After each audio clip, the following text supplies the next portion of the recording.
जगतो ब्रह्मैवाहमस्मि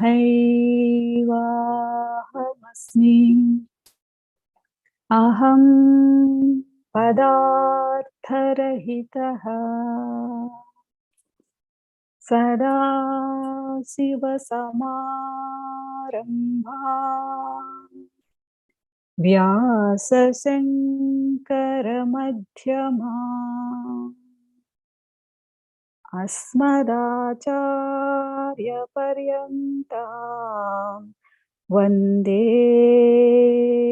गुरुपरम्परा।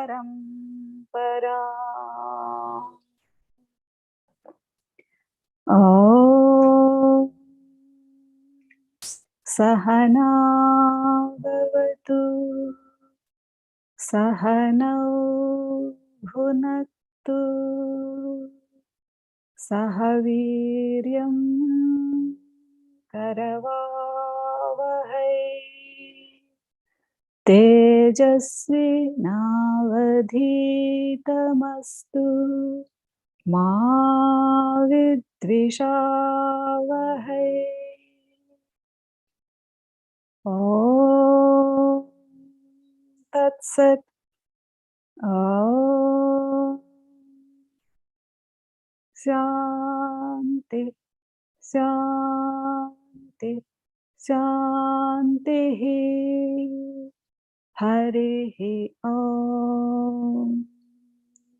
श्रीगुरुभ्यो नमः। हरिः ॐ।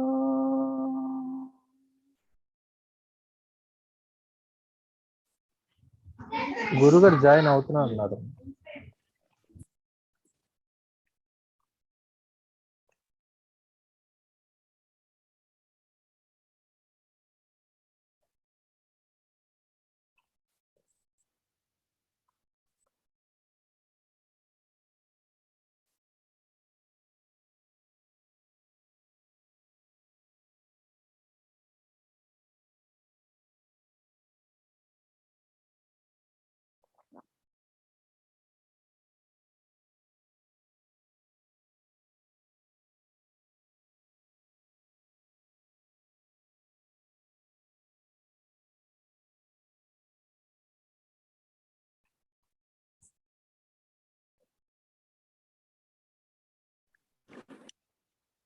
హరి ఓం. శ్రీ గురుభ్యో నమః. హరి ఓం. చదవండి అమ్మా. 16వ పేజీ. యదంఘ్రికమలద్వంద్వం ద్వంద్వతాపనివారకం తారకం భవసింధోశ్చ తం గురుం ప్రణమామ్యహం. తాత్పర్యము: ఏ సద్గురు యొక్క పాదకమలములు శీతోష్ణము మొదలైన ద్వంద్వ దుఃఖములను పోగొట్టునవియును, సంసార సముద్రమును తరింపజేయునవియును అగుచున్నవో అట్టి సద్గురువును గూర్చి నేను నమస్కరించుచున్నానని ఈశ్వరుడు గురువందనము చేసి చెప్పుచున్నాడు. చాలా ముఖ్యమైన అంశం అండి.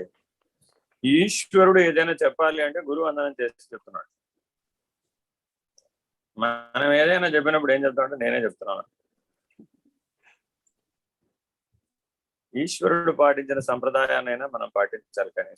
కనీసం గురు శిష్య సాంప్రదాయంలో అయినా సరే ఈశ్వరుడు చెప్పాడు, మా గురువు గారు చెప్పారండి, మా గురువు గారు వందనం చేసి చెప్తున్నానండి అనే సంప్రదాయాన్ని ఎవరైతే పాటిస్తారో వాళ్ళు కనీసం గురువు గారిని గుర్తించిన వాళ్ళు అవుతారనమాట. కానీ సాధారణంగా పాఠం చెప్పేవాళ్ళు ఎవరైనా సరే ఈ పాఠం ఎవరు చెప్పారండి, నేనే చెప్పానండి,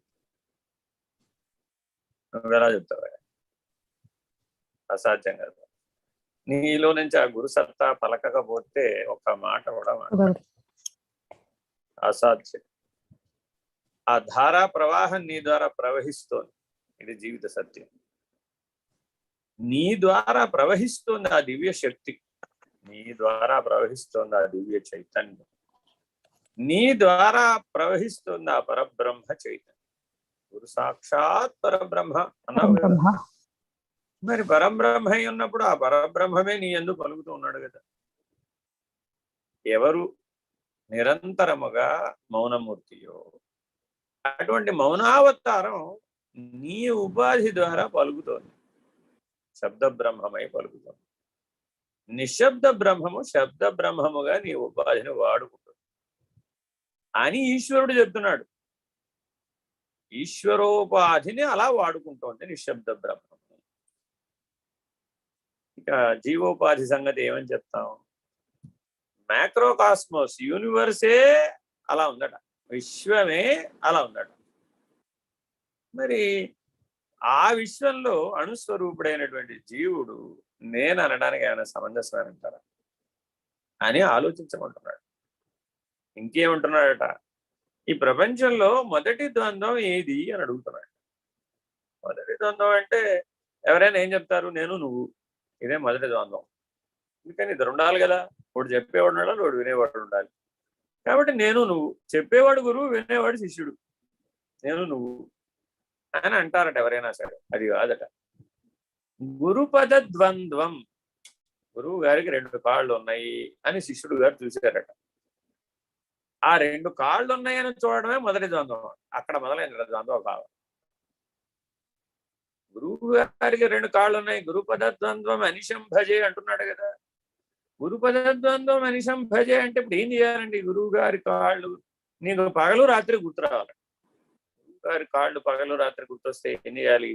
చాలా సంప్రదాయాలు అందుకే ఏం చేస్తాయంటే, రాగానే గురువు గారు అలా ఉన్నా సరే ప్లేట్లో కాళ్ళు పెట్టేసి, పాలతో కడిగేసి, నీళ్లతో కడిగేసి, వాటికి బొట్లు అన్ని పెట్టేసి, గంధం బొట్లు, కుంకుమ పూలు అన్ని పెట్టేసి, ఎందుకని?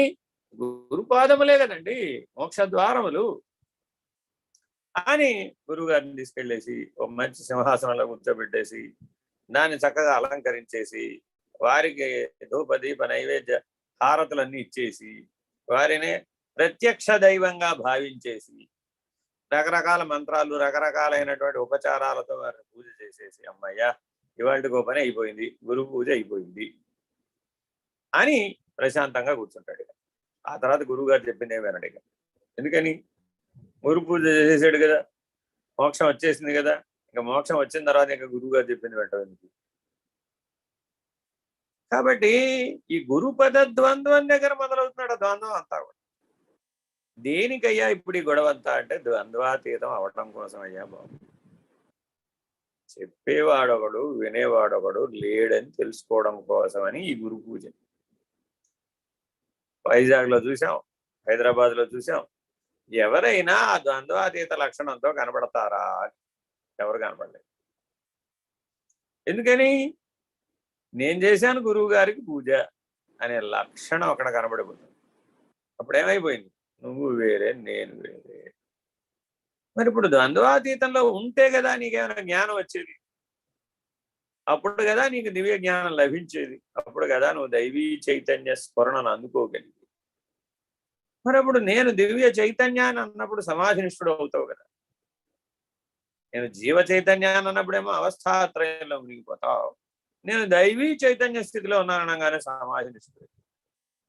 అట్టి సమాధినిష్టలో నీకు ద్వంద్వం ఎలా తోచిందయ్యా?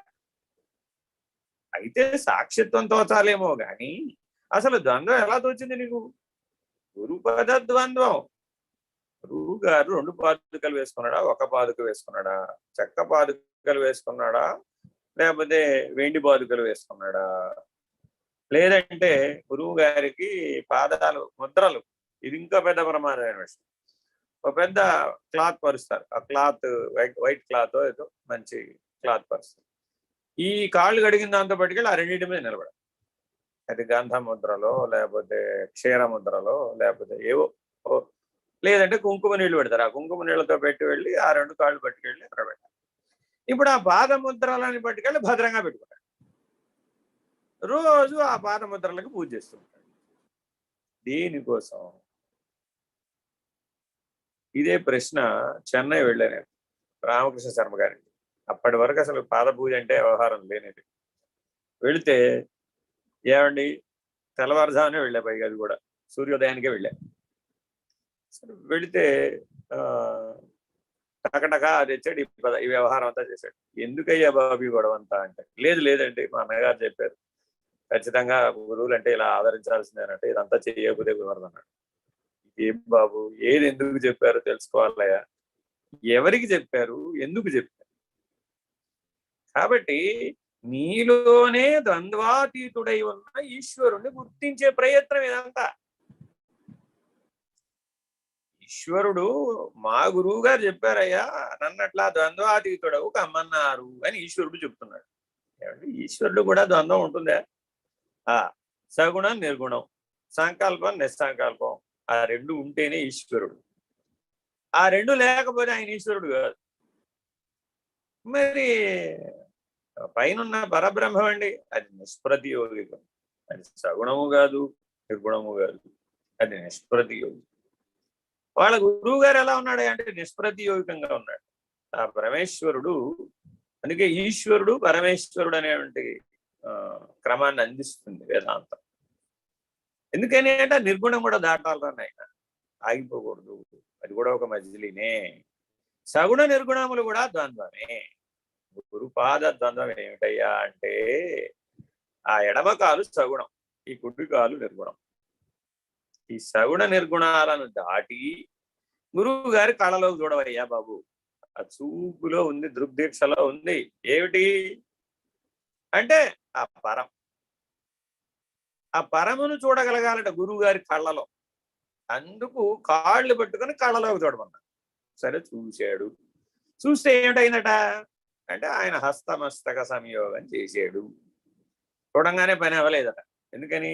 ఉత్తముడు కాదు కదా. మరి ఉత్తముడు అయితే ఒక దీక్షతో పని అయిపోతుంది, మధ్యముడికి 2 దీక్షలతో పని అవుతుంది, అధముడికి 3 దీక్షలతో పని అవుతుంది. శిష్యుడి యొక్క స్థాయి భేదాన్ని బట్టి దీక్షాత్రయం అవసరమైన వాడికి 3 ఇవ్వాలట, అవసరం లేని వాడికి 2 చాలట. అది కూడా అవసరం లేకపోతే 1 చాలన్నారు మా గురువుగారు స్వామి నిర్ణయం. అదేమిటండి అన్నాం. అవునయ్యా, నేను అర్ధరాత్రి 1:30-2 గంటలకి దీక్షగా నీ కళ్ళలో చూడాలన్న ఆ ప్రయత్నం, సమాధి నిష్టకు అవతల ఉండి పరబ్రహ్మ స్థితిలో ఉండి చూడాలని అనుకుంటున్నాను. నువ్వు లేచి చూడాలి కదా, నేను చూస్తే సరిపోయిందా? అర్ధరాత్రి 2 గంటలకు అలా కూర్చొని చూస్తూ ఉండేవారు. ఆయన ఎప్పుడు చూస్తారో మనకు తెలియదు. ఇప్పుడు ఏం చేయాలి? నిద్రపోవాలా? ఆయన ఎప్పుడు లేచి చూస్తారో అని మనం కూడా చూస్తూ ఉండాలా? అలా ఎవరైతే వేచి చూస్తారో ఆయన అలా ఎన్ని గంటలైనా చూడగలరు, మనం కొన్ని నిమిషాలే చూడగలం. ఎంత తేడానో. చూపునంటే మనసు నిలచొర శూన్యానికి యోగి బలరామకృష్ణయ్య గారు 1996లో చెప్పినటువంటి గొప్ప సూత్రం. కాబట్టి అలా నిరంతరాయంగా కళ్ళు ఆర్పకుండా చూడగలరు వాడు. ఏమిటయ్యా? అరే అనిమిషులయ్యా బాబు, కళ్ళు ఆర్పవలసిన అవసరం లేదు వాడు.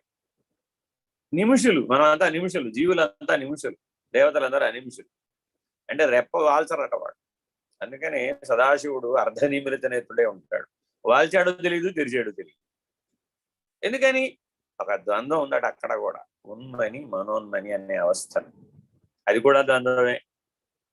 మరి ఈశ్వరుడు ఉన్మని మనోన్మని అవస్థల ద్వారా చెప్తున్నాడట మనకి. ఏం బోధించిన ఈ గురుగీత? ఈ గురుగీత అందుకోవాలంటే ఎవరికి అర్థం అవుతున్నాయి అంటే ఆ ఉన్మని మనోన్మని అవస్థలు తెలిసిన వాడికి అర్థం అవుతున్నాడు గురుగీత. ఇప్పుడు ఆ గురుగీత యొక్క అన్వయాన్ని ఎక్కడ దాకా తెచ్చేసామయ్యా అంటే, శాంతం గురువు గారి పాదాలు గంధంతో కడగాల, కుంకంతో కడగాల దగ్గర తెచ్చేసాం. కానీ ఎక్కడున్నాయట గురువు గారి పాదాలంటే ఉన్మని మనోన్మని అవస్థలలో ఉన్నాయి. అలా తుర్య నిష్టలో ఉండి ఉన్మని మనోన్మని నిర్ణయం తెలిసిన వాడెవడో వాడు ద్వంద్వాతీతుడు అవుతాడట. ఆ అంశం గురించి సూచనగా ఈ మాట అంటున్నాడు. ఎంత లోతైనటువంటి సూచన ఇది. సులభంగా అంత అంశంగా తేలిపోయేది కాదు. ఇది దేహాత్మకి వర్తిస్తుంది, అంతరాత్మకు వర్తిస్తుంది, కేవలాత్మకు కూడా వర్తిస్తుంది. పరమాత్మకి కేవలాత్మకి 4 స్థాయిల్లో వర్తించేటటువంటి సూత్రమే. సర్వ జ్ఞానపూర్వకమైన అన్ని మార్గాలలో కూడా, అన్ని వేదాంత గ్రంథాలలో కూడా సత్యము గురుముఖమున తెలియబడవలయును అని కింద రాయబడుతుంది. అదేంటండి? పైనుంచి 1000 పేజీల గ్రంథం ఉంటుంది, రాసేస్తారంతా, చెప్పవలసిందంతా చెప్పేస్తారు. ఇంకా చెప్పడానికి ఏం మిగలలేదు కూడా. అని కూడా రాసేస్తారు. ఇంతకంటే చెప్పడానికి ఏమీ లేదని కూడా రాసేస్తారు. రాసేసి ఒక మాట రాస్తారు, ఏమని? సత్యము గురుముఖమున తెలియబడవాలి. గురుముఖమున తెలియబడవాలని ఏమిటండి అంటే అర్థం ఏంటంటే గురువు గారి దగ్గరికి వెళ్ళి ఆ బోధనను పొందమని అనేది వాచ్యార్థం. గురుముఖమున తెలియబడవలేను అంటే ఆర్యాదర్పణమున తెలియబడవలేను. గురుముఖం అంటే ఆర్యాదర్పణం.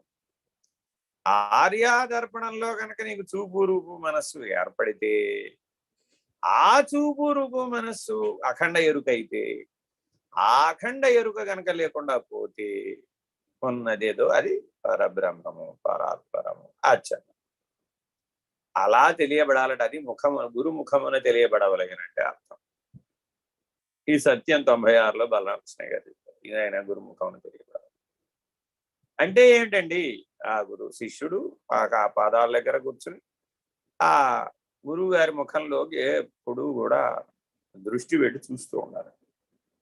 ఏదో ఒక సందర్భంలో శూన్య దృష్టితో చూస్తాడట గురువు గారు. ఒక సందర్భంలో ఎప్పుడు చూస్తాడో ఆయనకి తెలియదు. ఆ పరబ్రహ్మమైనటువంటి స్థితిలో ఉండి చూస్తాడట. శూన్యానికి అవతల ఉండి శూన్య దృష్టిని కలిగి ఉంటాడు. అప్పుడు సర్వాన్ని మింగివేయగలిగిన శక్తి ఆయన చూపులో ఉంటుంది.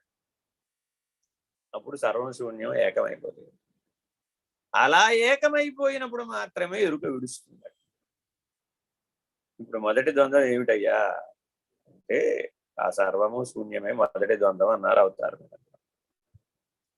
ఇప్పుడు ద్వంద్వం అని ఎక్కడ దాకా వెళ్ళాలి? మనం ఎక్కడ పట్టుకున్నాం? గురుపాదాల దగ్గర ద్వంద్వం మొదలైతే ఆ చిట్ట చివర ఉన్నటువంటి సర్వము శూన్యం దాకా ఉంది. మరి నేనెవడాను? ద్వంద్వాతీతుడనా, ద్వంద్వరహితుడనా అని జ్ఞానంతో తెలియాలి. లేదు ద్వంద్వాల చేత ఆవరించబడ్డానా? అనేక మంది మేము గురు మార్గంలో ఉన్నామండి, గురు మార్గంలో ఉన్నామండి, ఉపదేశం ఉందండి మాకు, సాంప్రదాయకులు అంటే అనుకుంటారు. ఏ సాంప్రదాయం అయినా దానికో పేరు ఉంటుంది, దానికో విధానం ఉంటుంది, పారంపర్యం. సరే, సంతోషం. లక్ష్యం ఏమిటయ్యా? ద్వంద్వాల వరకే పరిమితించడమా? ద్వంద్వాలకు అతీతం అవ్వడమా? అసలు ద్వంద్వములే లేవనే రహిత పద్ధతి. ఈ మూడు కూడా గురుపద ద్వంద్వాలతోనే ప్రారంభమవుతుంది. కట్టగడపటికి ఎరుక లేనిదని నిరూపించబడుతుంది. తానే లేనివాడైపోతాడు. ఉన్నది అచలము నిర్ణయం అయితే గాని తాను లేనివాడు అవడు. ఉన్నది బ్రహ్మము నిర్ణయం అయితే గాని ద్వంద్వం పోదు. కాబట్టి ఉన్నది బ్రహ్మము, ఉన్నది అచలం అనే నిర్ణయాలను నిర్ణయంగా నిలబడేంత వరకు గురుపద ద్వంద్వమును వీడనాటకు. అలా నేను మా గురువుని పట్టుకున్నానయ్యా, నువ్వు కూడా మీ గురువుని పట్టుకో అని ఈశ్వరుడే స్వయంగా చెప్తున్నాడు. చదవండి.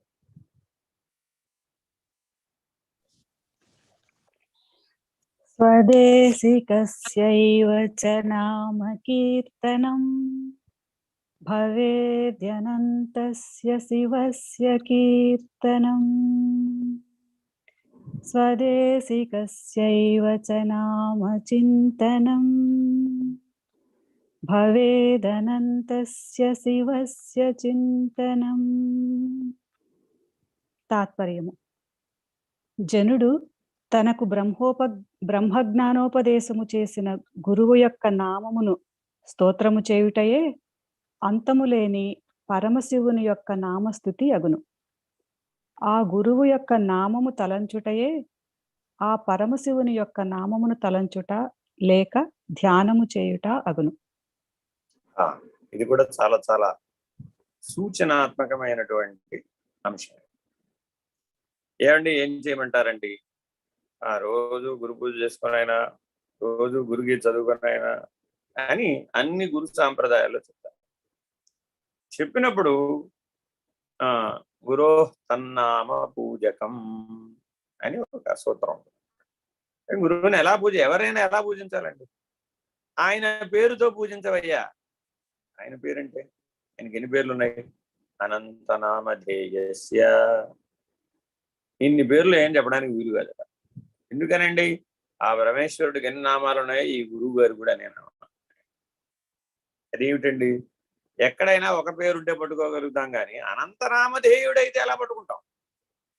ఎవరిని వెళ్ళి అడగాలి? ఇప్పుడు ఎవరిని వెళ్ళి అడుగుతావు? అంతటా ఉన్నవాడిని గుర్తించడం ప్రయత్నం చేయాలి కానీ ఎవరిని వెళ్ళి అడిగితే మాత్రం అది వీలవుతుందయ్యా. అంతటా ఎలా ఉన్నాడండి అన్న. అవునండి, ఆయనకి ఎంతమంది శిష్యులు ఉన్నారో ఆ శిష్యులందరి హృదయాలలో ఒకే గురువు కదా ఉన్నాడు. ఎవరి గురువు వారికి నా గురువు వేరే అని శిష్యుడు అనుకోవచ్చు, కానీ గురువు గారు మాత్రమే అందరి హృదయాల్లో ఉన్న గురువు నేను ఒక్కడనే అంటున్నాడు కదా. ఉదాహరణ చెప్పారు, రోజుకు 1,00,000 మంది తిరుమలలో వెంకటేశ్వర స్వామిని దర్శించారే అనుకోండి.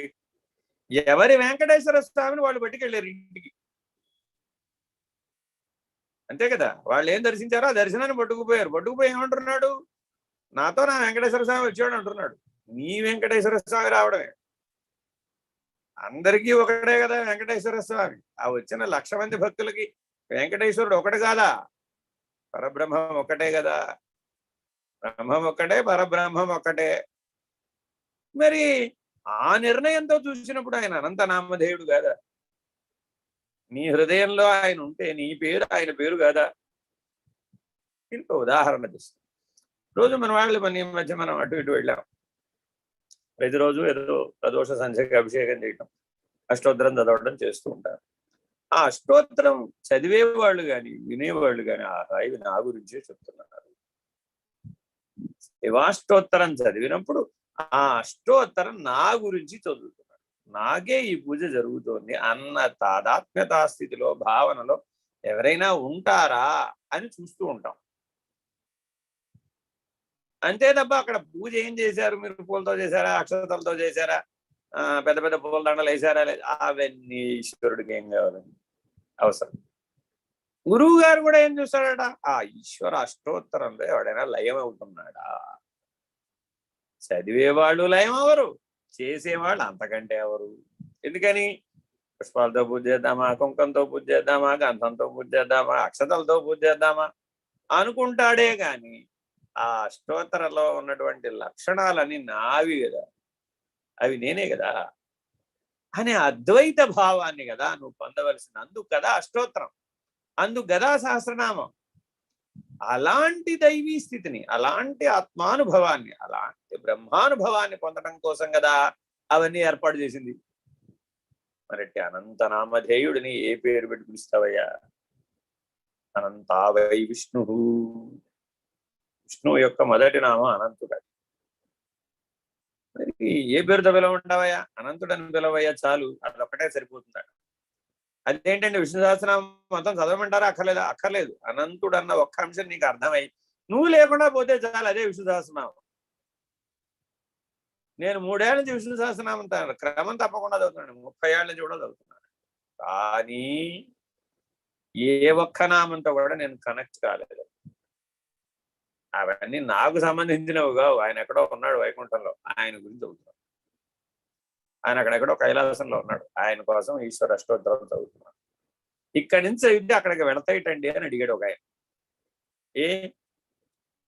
మనం నోటితో తింటే పొట్టకి ఆకలి తిరటలే, అలాగే ఇది కూడా. అదైతే గొట్ట ఉంది కదండి కాబట్టి వెళ్ళింది అన్నాడు. ఏమయ్యా, పొట్ట నిండితే మనసుకు సంతృప్తి ఎలా వచ్చింది? మరి మనసుకు కూడా గొట్టం ఉంది అని అడిగాడు.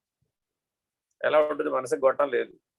కానీ మరి పొట్ట నిండితే మనసు కదా సంతృప్తి పడింది. పొట్ట సంతృప్తి పడిందా, మనసు సంతృప్తి పడిందా?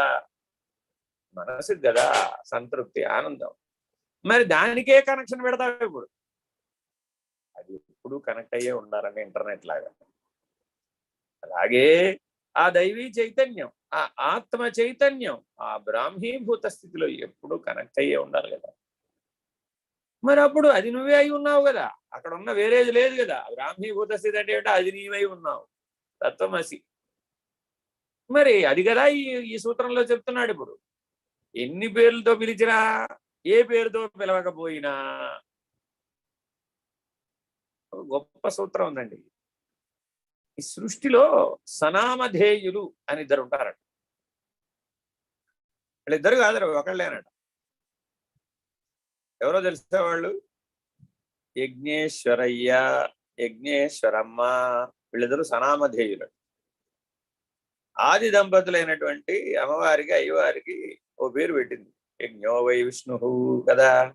అనంతా వై విష్ణు ఎలాగో యజ్ఞో వై విష్ణు. కాబట్టి యజ్ఞస్వరూపం బ్రహ్మస్వరూపం, యజ్ఞస్వరూపం దైవీ స్వరూపం. అగ్నిముఖ వై దేవా అనే సూత్రం ప్రకారం. కాబట్టి ఆయన ఎవరయ్యా? ఆయన యజ్ఞేశ్వరుడు. ఈవిడెవరమ్మా? ఈవిడ యజ్ఞేశ్వరమ్మ, అంతే. అదేంటండి వాళ్ళిద్దరూ సనామధేయులు లేవయ్యా అన్నారు. మరి నువ్వు ఉన్నావా? ఇప్పుడు అంతటా యజ్ఞేశ్వరమ్మ యజ్ఞేశ్వరుడే ఉంటే నువ్వెక్కడున్నావయ్యా? హోత ఎక్కడున్నాడు? ఉద్గాత్ ఎక్కడున్నాడు? అధ్వర్యుడు ఎక్కడున్నాడు? పూర్ణాహుతి ఎక్కడుంది? ఫలం ఎక్కడుంది? యజ్ఞప్రసాదం ఎక్కడుంది? రక్ష ఎక్కడుందయ్యా? ఎందుకని? అదంతా దేనికోసం అయ్యా? రక్ష ఏమిటయ్యా? సనామధేయుడు అని తెలుసుకోవడానికి, అదే రక్ష. ఓ ద్వంద్వమే లేదని తెలుసుకోవడమే రక్ష. అందుకని ప్రతిరోజు ప్రతి ఆలయంలో హోమాలు చేస్తుంటారు. అక్కడ యజ్ఞ ప్రసాదం పెడుతూ ఉంటారు, హోమ ప్రసాదం పెడుతూ ఉంటారు. వీళ్ళు అందరూ కూడా నమస్కారం పెట్టుకుని దాని చుట్టూ ఓ ప్రదక్షిణం చేసేసి ఆ యజ్ఞ ప్రసాదం రక్ష పెట్టుకుంటారు. ఏమిట్రా నీ రక్ష అంటే యజ్ఞేశ్వర ప్రసాదం. అది ఉన్నదంతా యజ్ఞేశ్వరుడే. బ్రహ్మాండం అనే యజ్ఞం జరుగుతుంది అయ్యప్ప. అందులో నువ్వు కూడా ఒక హవనాన్ని, ఒక సమిధ. నీ జీవితం ఒక సమిధ. ఆ సమిధ విరేలిస్తే వచ్చింది విభూతి. ఆ విభూతే రక్ష. అది యజ్ఞేశ్వరుడు, అది యజ్ఞేశ్వరమ్మ. నువ్వు ఎలా చూస్తే అలాగా. రక్ష కూడా పుంలింగమా స్త్రీలింగమా? అమ్మవారా అయ్యవారా? రక్ష. అర్థం ఉంది ఏమైనా? ఏమంటే కళ కనబడుతోంది, ముఖాన విభూతి కనబడుతోంది, రక్ష కనబడుతోంది. ఏమిటి? అయ్యవారి హోమమా, చండీ హోమమా, రుద్రహోమమా? ఏ రక్ష? మళ్ళీ ఆ రక్షలో కూడా తేడా. అర్థం ఉంది ఏమైనా? కాబట్టి ఎప్పటికైనా ఉన్నది బ్రహ్మమని, ఉన్నది అచలమని ఎవరైతే నిర్ణయం పొందుతారో వాడే గురువుని నిజముగా ప్రార్థించిన వాడు. వాడికే గురుతత్వం తెలియబడింది, మిగిలిన వాళ్ళకి తెలియబడనిది, అగోచరం. ఏమండి? ఏ పేరుతో పిలిస్తే కనబడతాడు? ఏ పేరుతో పిలిచినా కనబడతాడు. అంటే అర్థం ఏమిటండి?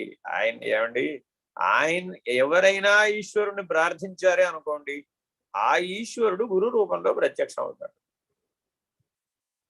అంతే తప్ప ఇదిగో జటాజుటధారిని చంద్రమౌళీశ్వరుణ్ణి భస్మాంబర వేషంతో వచ్చాను అని చెప్పాడు. ఈయన ఎవరో ఒక గురువు దగ్గరికి పంపిస్తాడు, తగిన గురువు దగ్గరికి పంపిస్తాడు. అందుకని ఆ గురువును సరే అందులో ఉన్న ఈశ్వరుని గుర్తుపట్టాలట. అంతేగాని గురువు గారు మంచి కట్టుకొచ్చాడు, గురువు గారి వాళ్ళ ప్యాంట్ వేసుకొచ్చాడు, గురువు గారి అలంకారం ఏమిటి అన్నావే అనుకోండి, ఏమైపోయింది? అప్పుడు పోయింది అనంతా వై విష్ణువు పోయింది, యజ్ఞో వై విష్ణువు పోయింది. గురువు గారు శారీరక ధర్మాలని నువ్వు గుర్తించకూడదు. నీవు అనేక జన్మల పాటు, అనేక సంవత్సరాల పాటు తపస్సు చేసావు. ఏమని? ఈశ్వరా ఈశ్వరా ఈశ్వరా పాహిమాం పాహిమాం పాహిమాం. నీ తెలివికి ఎలా బయటపడాలో స్ఫురించడం లేదు. ఏది బంధమో ఏది మోక్షమో నీకు స్ఫురించడం లేదు. ఎంతసేపు తాళం బదలపడడానికే ప్రయత్నిస్తున్నావు కానీ తాళం తీయడానికి ప్రయత్నిస్తున్నావు. కాబట్టి ఆ తాళం తీయడం ఎట్లాగో తెలిసిన వాడిని దగ్గరికి పంపిస్తాడు. ఊరే ఇది బంధం కాదురా, ఇది మోక్షం అని సూచించడానికి వస్తాడు ఆయన. అంటే ఆయన ఏమీ తాళం తీయడు, నీ జీవితం అంతకంటే జీవించడు. ఏం చేస్తాడు? ఊరే ఇది బంధం కాదురా మోక్షం, ఊరే ఇది జగత్తు కాదురా బ్రహ్మం, ఊరే బాబు నీకు నాకు భేదం లేదు అని నిరూపించడం కోసం గురువు నీ జీవితంలో ప్రవేశిస్తాడు. ఇదిట గురువు ప్రవేశించే విధానం. ఎలా ప్రవేశిస్తాడండి? ఏనుగు గుడారంలో వచ్చినట్టుగా ప్రవేశిస్తాడు. అప్పుడు గుడారానికి నామరూపాలు లేవట. ఆయన మాట్లాడినా గురువు మాటలే మాట్లాడతాడు, చూసినా గురువు చెప్పినట్టే చూస్తాడు, చేసినా గురువు చెప్పినట్టే చేస్తాడు. వెంట వెంట కంట జంట ఎంతసేపు ఆ గురు రూపంలో ఉన్నటువంటి ఈశ్వరీయమైనటువంటి ద్వంద్వాతీతమైనటువంటి, వెరీ వెరీ ఇంపార్టెంట్. గురువు గారు అంటూ మళ్ళా ద్వంద్వాలకు లోబడి చేసేవే అనుకోండి, నీకు పతనమే, ఆ చెప్పిన గురువు గారికి పాపం ఇబ్బందులు. ఎందుకని అంటే సమాజం గుర్తుపడుతుంది, ఏమయ్యా మీ గురువు గారు ఇదే చెప్పాడా. చాలా మంది చూడండి గురువును ఆశ్రయించి ఉపదేశం పొందినటువంటి వాళ్ళు, గురు బోధలు వినేటటువంటి వాళ్ళు మీ మీ ఇళ్లలో మీరు ఏ పూటైనా ఏ క్షణమైనా సరే విషయావృతమై ద్వంద్వాలకు లోబడి ప్రవర్తించగానే మీ పక్కన ఉన్న వాళ్ళకి వెంటనే తెలిసిపోతుంది. తక్కువని గుర్తించి చెప్తారు, ఏమిటి సంగతి, మీ గురువు గారు ఇలాగే చెప్పారా అని గుర్తు చేస్తారు. మరి వాళ్ళకి ఎలా తోచింది, మనకెందుకు తోచలేదు? తోచాలా వద్దా?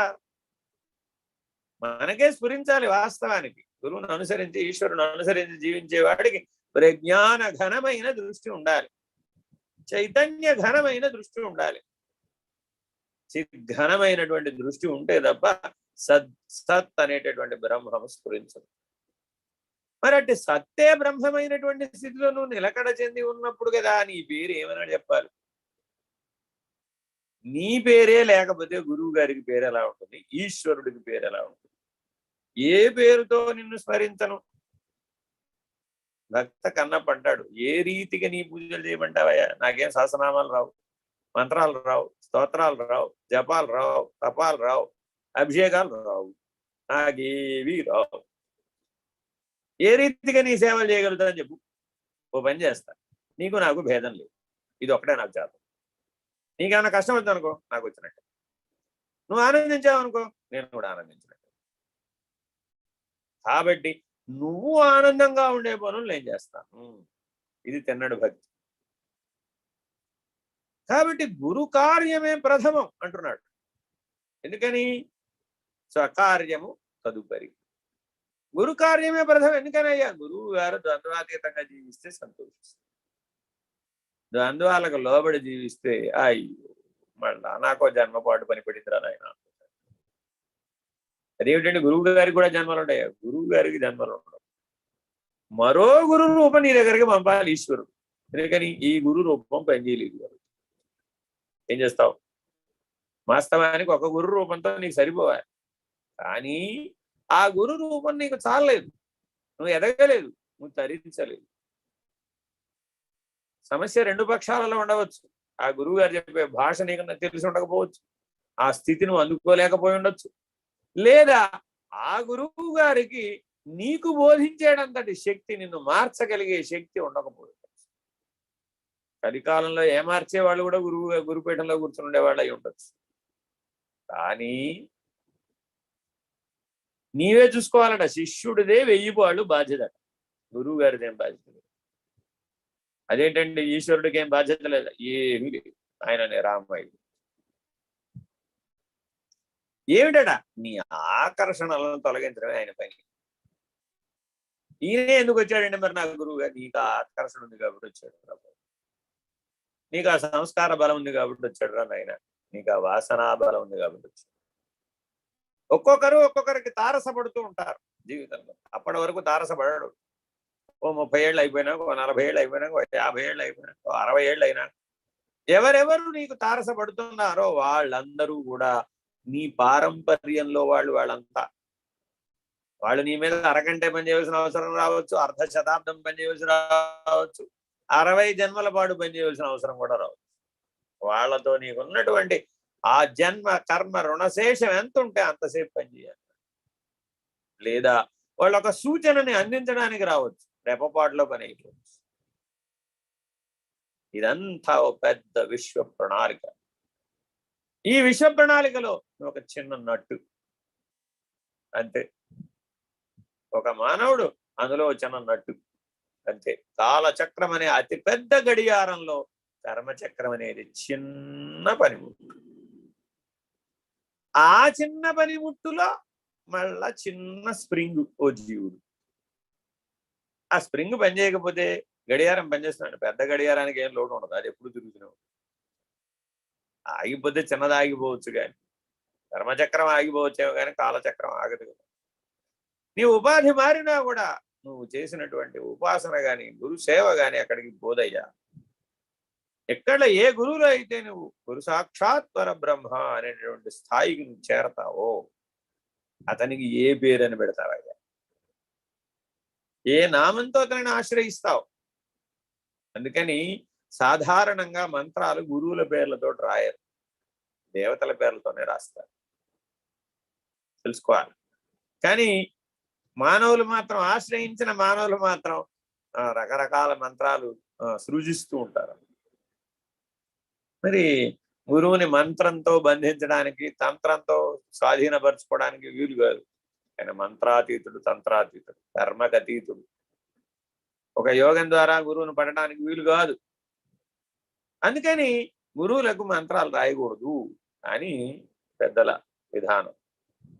ఏమండి, మా గురువు గారు సో కాబట్టి ఆయన పేరు మీద ఒక గాయత్రి రాసేస్తాను, రాయకూడదు. అదేంటండి 24 అక్షరాలతో గాయత్రి ఛందస్సులో రాసేస్తే అది కూడా ఒక గాయత్రి అయిపోతుంది కదా. ఎందుకయ్యా రాయడం? ఉన్నదాన్ని తెలుసుకుంటే పని అయిపోయేదానికి మళ్ళా కొత్త మంత్రాలు రాయడం ఎందుకు? మనం ఆల్రెడీ 7 కోట్ల మంత్రాలు ఉన్నాయి. ఆ ఉన్న 7 కోట్ల మంత్రాలు ఏదో మంత్రం చేయొచ్చుగా. అందరు గురువులకి గురుమాలా మంత్రమే సరిపోతుంది కదా. మళ్ళా మా గురువు గారి పేరు మీద మంత్రం రాయడం ఎందుకు? రాస్తే గాని నాకు ఆనందం లేదు. ఇప్పుడు నువ్వు ఉన్నావా లేదా? అది కూడా వేరుగా ఉన్నావా లేదా? అన్యముగా ఉండి నా గురువు అంటావేమిటయ్యా? కాబట్టి స్వామి నిర్భయానందులు అంటారనమాట, ఇన్ని చోట్లకి వెళుతున్నావు కదా, ఏ ఒక్కడైనా అభేద దర్శనంలో ఉన్నవాడు కనపడ్డారా?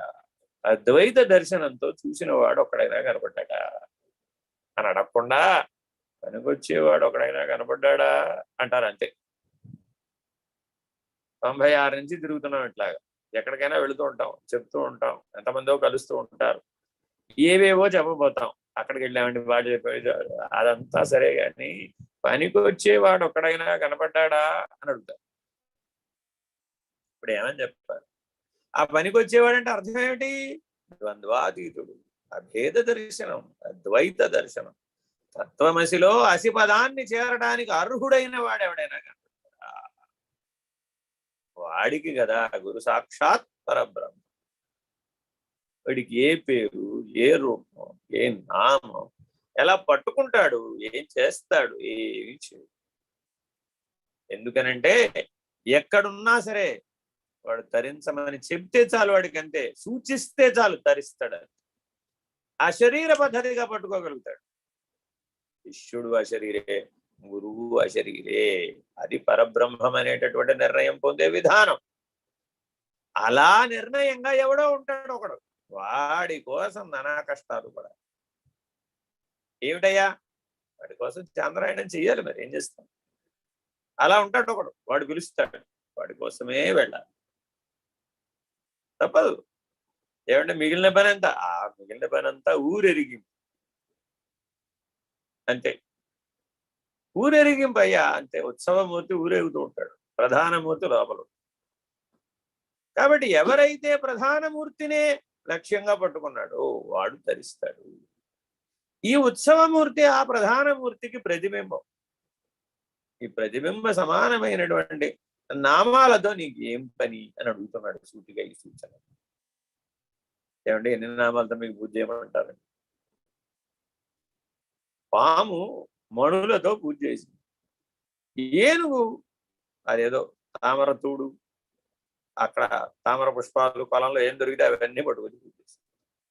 స్థారీడికి 2 జాత కాదు, నా జాతనైంది కేవలం గూడు కడడం ఒకటే. నీ నెత్తి మీద గూడు కడతాను.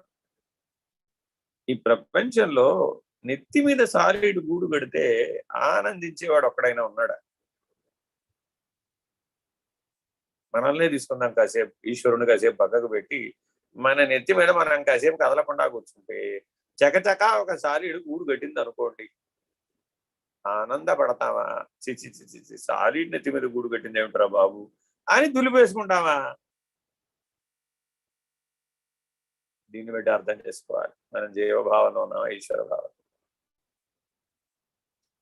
ఎందుకంటే ఈశ్వరుడు ఆహా నా సృష్టిలో ఎంతండి సాలీడు, మశకం అంత, దోమ అంత, పిపీలికం, దాని శక్తి అంత పిపీలికం. అది బ్రహ్మమునకు ఆహా తన శక్తితో అర్చన చేసింది, యథాశక్తి అర్చన చేసింది, మోక్షం వచ్చింది. అంతే. సాలీడు గూడు కడితే మోక్షం ఇచ్చాడండి ఈశ్వరుడు. ఎంత సులభుడు. మనం ఏదో విశేషంగా చేద్దాం అనుకుంటాం, ఏం అవసరం లేదు. గురువు ఈశ్వరుడు చాలా చాలా సులభులు. వాళ్ళకి విశేషాలతో పని లేదు. పెద్ద పెద్ద శాలువాలు కప్పావా లేదా, పెద్ద పెద్ద సన్మానాలు చేసా, ఏమి చూడవు. అలా చూసేవాడు ఏం మారుస్తున్నాడు నిన్ను. కానీ నిన్ను మార్చడానికి నీ జీవితంలో ప్రవేశించేవాడు ఎవడో వాడే నిజ గురువు. నీలో ఉన్న మొత్తాన్ని, స్వభావం మొత్తాన్ని మార్చేస్తాడు. నీదన్నది ప్రతిదానిని నీది కాదని నిరూపిస్తాడు. ఆఖరికి మొట్టమొదటిదైన నీ అహంకారమే నీది, అది కూడా నీది కాదని నిరూపిస్తాడు. నాదని చెప్తాడు. ఎందుకయ్యా?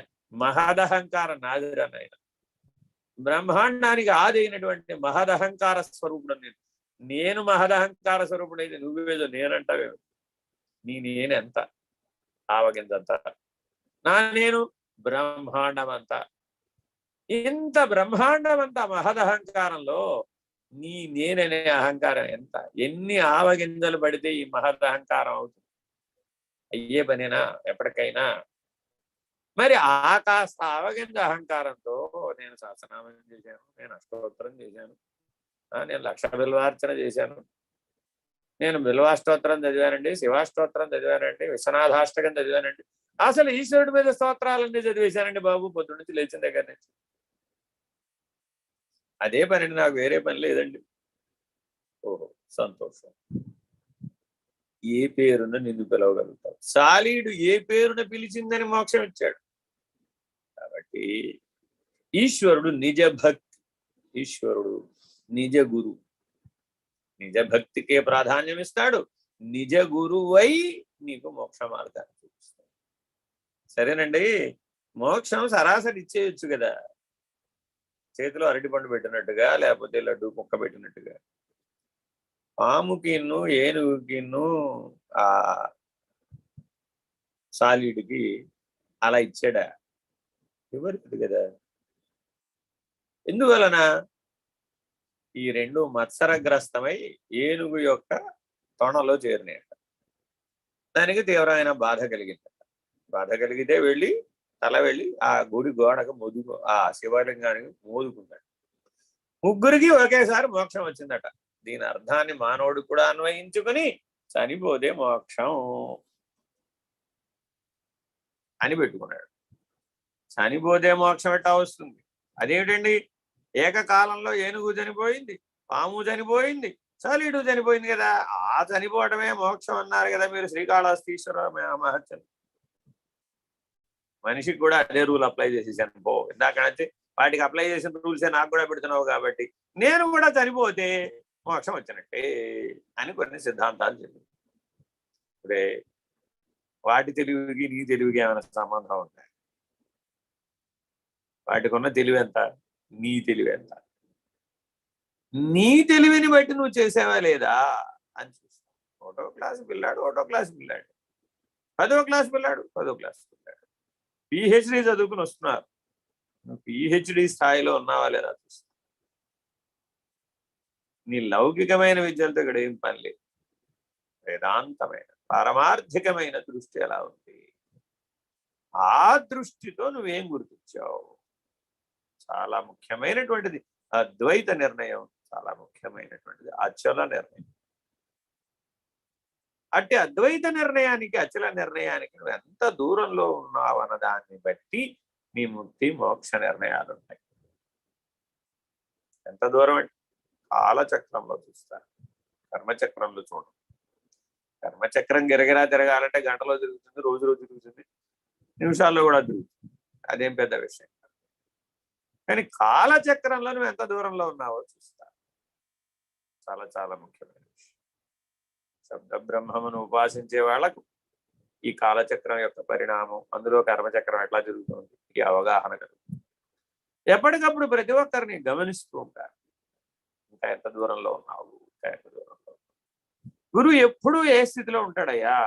మీకు నాకు అభేదమండి అనేటటువంటి నిర్ణయాన్ని, మీకు మీరు లేరు నేను లేరండి అనే అచల నిర్ణయం. మీకు నాకు అభేదం అంటే అద్వైత నిర్ణయం. గురువు లేడు, శిష్యుడు లేడు, ఉన్నది అచలం అంటే అచల నిర్ణయం. ఈ రెండు నిర్ణయాలు తెలియజేసే సామర్థ్యం ఉన్నటువంటి గురుపుత్రుడు ఎప్పుడు వస్తాడా అని ఎదురు చూస్తాడు. సశరీరి అయి ఉన్నంతసేపు. శరీరం వదిలేశాడు, ఇంకప్పుడు ఏ గొడవ లేదు. ఆయన అశరీరి, అప్పుడు కూడా ఇదే గొడవ. అశరీరి అయిన శిష్యుడు ఎవడైనా కానీ వస్తాడా? ఏమంటే ఇప్పుడు ఆయన ఏ పేరు పిలవాలి? ఈ అశరీరి అయిన గురువులను ఏ పేర్లతో పిలవాలి? మనం ఏం చేసామంటే ఈ అశరీరి గురువులందరికీ సుప్రభాతం, సహస్రనామం, మంగళహారతి అన్ని రాసేస్తాం. బాగా రోజు ప్రాక్టీస్ కూడా చేసేస్తాం. సామూహిక పారాయణలో మన వాళ్ళందరూ బాగా నేర్చున్నారు. మన లోగోలో ఉన్న వాళ్ళందరూ అశరీర గురువులే. ఆ అశరీర గురువులందరికీ మనం చక్కగా అన్ని సుప్రభాతాలు, మేలుకొలుపులు, అట్లాగే మంగళహారతులు, అలాగే సహస్రనామాలు, అష్టోత్తరాలు, అన్ని స్తోత్రాలు అని బాగా రాసేస్తాం. రాసుకుని బాగా రోజు బాగా అభ్యాసం చేసి చదువు. ఏముంది వాటిలో? అద్వైత నిర్ణయం లేదంటే ఆచార్య నిర్ణయం ఉంటాయి. అందులో ఎక్కడ వెతికి చూసినా రెండు ఉన్నాయట. అద్వంద్వం ఏముంటాయి? అద్వైత నిర్ణయం, ఆచార్య నిర్ణయం. అది ద్వంద్వం అంటానికి వీలు లేదట. నామరూపాలు అంటానికి వీలు కాదట. పిండాండమో బ్రహ్మాండమో అని చెప్పడానికి కూడా వీలు కాదు. అట్లా వీలు కాక ఉన్నది ఉన్నట్లుగా ఉన్నాయట. అవన్నీ ఆ స్తోత్రాలన్నీ దాన్ని నిరూపిస్తున్నాయి. అందుకని శంకర భగవత్పాదులు అంటాడు, అఘటిత ఘటన పఠీయసి. ఏమిటో గాని పొరపాటున కూడా మానవుడిని అద్వైత నిర్ణయంలో, అచల నిర్ణయంలో ఉండనివ్వని లేదు. అదే మాయ. ఎందుకనిట ఉన్నది బ్రహ్మము, ఉన్నది అచలం, అంతే. అలా నిన్ను ఉండనివ్వని లేదు. అదే మాయరా పోవా. మాయ అంటే ఏమిటయ్యా అంటే చాలా నిర్ణయాలు చెప్తారు. కానీ అసలైన నిర్ణయం ఏమిటయ్యా అంటే ఉన్నది బ్రహ్మం అని నీకు తోచను, ఉన్నది అచలమని అసలు తోచను. అలా తోచనివ్వని శక్తి ఏదు, అదే మాయాశక్తి. మరి ఏం చేయమంటారండి? లేనిదని చూడడమే నువ్వు చేయాల్సింది. అని అది లేనిదని చూస్తే ఉన్నది ఆటోమేటిక్గా తెలుస్తుంది కదా. నువ్వు కొత్తగా ఉన్నదాన్ని ఏమి పరిశోధన చేయక్కర్లేదు. ఉన్నది బ్రహ్మము, ఉన్నది అచలం. లేని దానిని లేనట్టు చూచుటయే కదా ఉత్తమ సాధన. ఉత్తమమైన సాధన అంటే ఏమిటండి? లేని దానిని లేనిదని చూచుటయే ఉత్తమమైన సాధన అన్నాడు. అది ఇంతకు మించి ఉత్తమమైన సాధన లేదట. ఏమంటే ఇప్పుడు ఇది సగుణమా నిర్గుణమా? నిష్ప్రతియోగికమా? ఏమంటే బొట్టన వేలు సైజ్ అంత ఉండాలా ఈశ్వరుడు? గుప్పెడంత ఉండాలా ఈశ్వరుడు? కొంచెం పెద్దగా ఉంటే ఏమైనా ప్రమాదం అంటారా? మరీ కొంచెం చిన్నగా ఉంటే ఏమైనా ఉపయోగం అంటారా? లేదు, బృహదీశ్వరాలయంలో ఉన్నట్టుగా కనీసం 36 అడుగులైనా ఉండాలంటారు. ఎంత పెడితే ఈశ్వరుడు అంటారు. బ్రహ్మాండం అంతా పెట్టవయ్యా బాబు, అదైతే సరిపోతుంది. ఎందుకని? బ్రహ్మాండ వ్యాప్త దేహాయ. ఎంత పెడతావు? బ్రహ్మాండం అంత పెట్టు. అదేంటండి? అదే సరిపోతుంది. మరి ఆయన ధ్యాన శ్లోకంలో అదే ఉంది. అలాంటి దర్శనాన్ని పొందమని అర్థం. ప్రతి మానవుడు కూడా వాడి బటన్ వేలంతా ఈశ్వరుని ఇంట్లో పెట్టుకుంటాడు, భయపడిపోతుంటాడు. మృత్యుంజయుడిని ఇంట్లో పెట్టుకుంటాడు, మృత్యుంజయుడిని చూసి భయపడిపోతాడు. ఏమిట్రా నీ భయం? అమ్మో ఈశ్వరుని ఇంట్లో పెట్టుకున్నాడు కదండి, ఏదో అయిపోతుందట కదండి. ఇప్పుడు వీడికి ఏకంగా ఏ దర్శనాన్ని ఇవ్వాలి? ఈ స్థాయిలో ఉన్న వ్యక్తికి ఏది బటన వేలంతున్న బాణలింగాన్ని చూసి భయపడే వ్యక్తికి పేరాశ ఎంత ఉందయ్యా అంటే ఏకంగా అద్వైత దర్శనం, అచల దర్శనమే. ఇది సాధ్యమయ్యే పనేనా? కానీ అలాంటి సాధ్యమయ్యే పనికి పూనుకున్న వాడెవడో వాడు. ఇప్పుడు అక్షరాభ్యాస స్థితిలో భయపడిపోతూ బటన వేలంత బాణలింగానికి భయపడే వాణ్ణి బ్రహ్మాండ అఖండ ఎరుకకు భయపడనటువంటి స్థాయికి తీర్చిదిద్దాలట గురువు గారి పని. ఈ పనిని ఎలా చేయగలుగుతారంటే ఎవరైనా ఈశ్వరానుగ్రహం లేకపోతే. ఇది సాధ్యమయ్యేదేనా? ఈశ్వరుడు తానే స్వయంగా నీ హృదయంలో ప్రకాశించకపోయినట్లయితే ఎవరైనా నీకు అసలు తెలియజెప్పగలిగే అవకాశం కానీ సామర్థ్యం కానీ ఉంటుందా? అందుకని పారమార్థిక జీవనంలో అన్నిటికీ ఈశ్వరానుగ్రహం. ఏమిటయ్యా అంతా ఈశ్వరానుగ్రహం నాయన? ఎందుకని? మనం ఎప్పుడూ కిండర్ గార్డెన్, మనకి ఏది చూసినా భయమే. ఎంతైన విషయం చూస్తూ ఉంటాను నేను. బొద్దింక అంటే భయపడేవాడు బాణలింగాన్ని చూసినా కూడా భయపడుతున్నాడు. బాణలింగం బొద్దింక రెండు ఒకటే వాడి. వీడికి ఏమని చెప్తామండి? ఈ స్థాయిలో తెలివితేటలు ఉన్నవాడికి ఏకంగా తత్వమసి మహావాక్యోపదేశానికి అవతల చెప్పాలి. ఎలా చెప్తారు? మరొకడికి చీకటి అంటే భయం. అమ్మో చీకట్లో వెళ్ళాలా? చీకటి అంటే భయపడేవాడికి పెంచీకటి దాటించేటటువంటి అచల నిర్ణయం ఏకంగా. మానవుడి యొక్క ఆశకి పేరాశకి నాకెందుకు ఇలా కనబడుతుంది? ఓహో, విషయావృతమైనటువంటి కనిష్టమైనటువంటి గాఢాంధకారంలో ఉన్నటువంటి వాడి యొక్క ఆశ ఎక్కడ దాకా ఉంటుంది అంటే పెంచీకటి కావాల, ఏకాకృతి వెలిగేటటువంటి అచల నిర్ణయం కావాలి.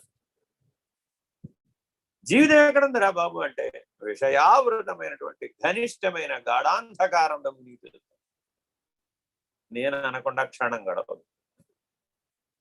నీవు నేననే భేద దృష్టి లేకుండా క్షణం గడపలేడు. ఈ స్థాయి జీవితంలో ఉన్నటువంటి వాడు కూడా నేను గురు పూజ చేశానండి, నేను తరించుకున్నాను, గురువు గారి పాదాలు పట్టుకున్నాను, నేను గ్యారంటీగా తరిస్తాను. అదే మాట అంటున్నాడు ఈశ్వరుడు కూడా. నువ్వు ఏ స్థాయిలో అయినా ఉండరా నాయన, కానీ గురువు గారి పాదాలను వదలకు. గురువు గారి పాదాలు ఎక్కడున్నాయి? ఇందాక శ్లోకంలో చెప్పారు.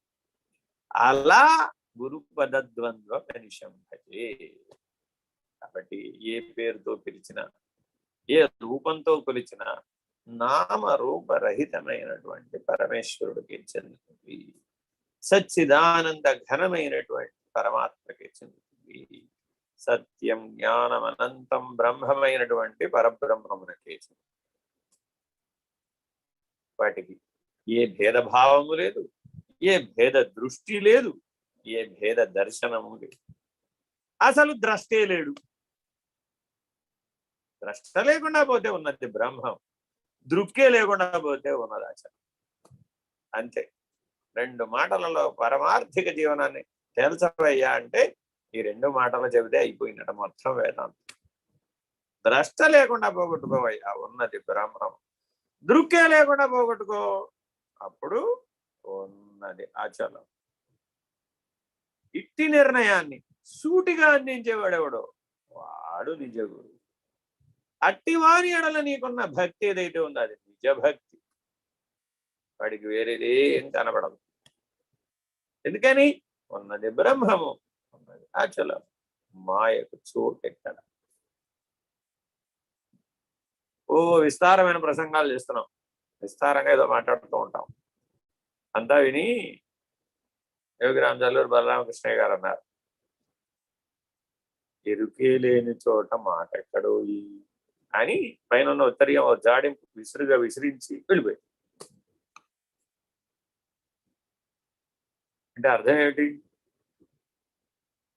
ఇన్ని మాట్లాడినా ఇద్దరు ఉండాలి కదా. మరి ఇద్దరు ఉంటే ఇది ఉన్నది బ్రహ్మమా, ఉన్నది అచలమా? ఉన్నది అచలం అంటూ ఉంటాం, పొంఖాను పొంఖాలు మాట్లాడుతాం, పొంఖాను పొంఖాలు ఉపన్యాసాలు చెబుతాం. ఆ మహానుభావులు అనుభవజ్ఞులు ఏం చెప్పాడు? ఒకటే మాట చెప్పాడు, ఎరుకే లేని చోట మాట అని. ఎట్లా వదిలేయాలంటే ఎరుకని ఎంత సులభంగా వదిలేయాలయ్యా అంటే ఆ ఉత్తరీయాన్ని దులిపితే ఎరుక పడిపోతుంది అంతే. అంత సులభమట మాయ నుంచి విడిపడు, అంత సులభమట ఎరుక విడవచ్చు. అంత సులభమైన పనిని ఎంత కష్టతరంగా మార్చేసుకున్నామో. ఎవరు మార్చేసుకున్నారు? ఈశ్వరుడు అంటున్నాడు, నామరూపరహితుడను నామరూప సహితుడుగా చూడడంలోనే కదా ఈ తగాదంతా పెరిగింది. కాబట్టి ఎదో వాచో నివర్తంతే అప్రాప్య మనసా సహా. ఏదైతే నువ్వు మనసుతో తెలుసుకోలేవో, ఏదైతే ఎరుకతో నిర్ణయించడానికి వీలు కాదో, అట్టి మనసును ఎరుకను విడనాడుటయే కదా, లేనిదనుటయే కదా సాధన. ఈ సత్యాన్ని నువ్వు ఎప్పుడైతే తెలుసుకుంటావో అప్పుడు నీకు నిజ గురు దర్శనమైనట్టు. హరియో శ్రీ గురుభ్యో నమః.